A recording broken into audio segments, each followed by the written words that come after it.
ریاست کے مختلف مقامات بشمول شہر حیدرآباد میں اتوار کے دن بھی وقفے وقفے سے ہلکی اور موسلادھار بارش ہوئی۔ خاص طور پر عادل آباد ضلع کے کئی مقامات پر موسلادھار بارش کا سلسلہ جاری ہے، جس کی وجہ سے ضلع کے جینت منڈل کے ڈولارا کے پاس موجود پین گنگا کے برج سے ٹریفک کی آمد و رفت کو روک دیا گیا۔ ہفتے کی رات سے ہی اس برج سے تلنگانہ اور مہاراشٹر کو آنے جانے والی گاڑیوں کو روک دیا گیا، کیونکہ اس برج سے سیلاب کا پانی ٹکرا رہا ہے۔ بتایا گیا ہے کہ یہ برج دو ریاستوں تلنگانہ اور مہاراشٹر کو ملانے والا برج ہے اور یہاں گاڑیوں کی بڑی تعداد میں آمد و رفت ہوتی ہے۔ ہفتے کی رات سے ٹریفک کو روک دینے کے باعث اس علاقے میں 25 کلومیٹر طویل گاڑیوں کی قطار لگ گئی ہے۔ پین گنگا میں سیلاب کے پانی کے بہاؤ کا نیشنل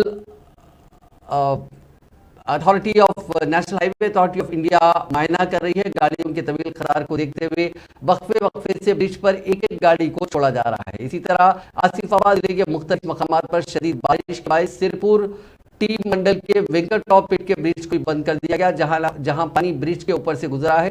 یہ برج بھی مہاراشٹر کی موضوعات کو ملاتا ہے۔ اتوار کی صبح سرپور ٹی کے سب انسپکٹر رمیش کی قیادت میں اس برج کے پاس پولیس کو تعینات کر دیا گیا اور وہاں گاڑیوں کی آمد و رفت کو روکنے کے لیے بیریکیڈ لگا دیے گئے۔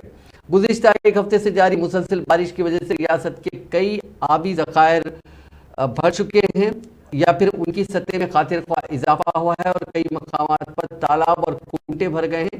اسی دوران شہر حیدرآباد کے اطراف کے علاقوں میں جاری مسلسل بارش کی وجہ سے شہر کے ذخائر اب عثمان ساگر اور حمایت ساگر میں بھی کافی مقدار میں پانی داخل ہو رہا ہے۔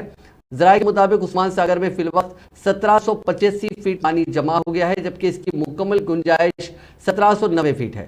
حمایت ساگر میں مکمل ہونے کے قریب ہے، جہاں اس کی آبی گنجائش 1763.50 کے من جملہ 1762.50 فٹ یعنی 1 فٹ کم ہے، جس کے پیش نظر گزشتہ 2 دن سے حمایت ساگر کے 4 دروازوں کو 2 فٹ اٹھاتے ہوئے 2750 کیوسیک پانی موسیٰ ندی میں چھوڑا گیا۔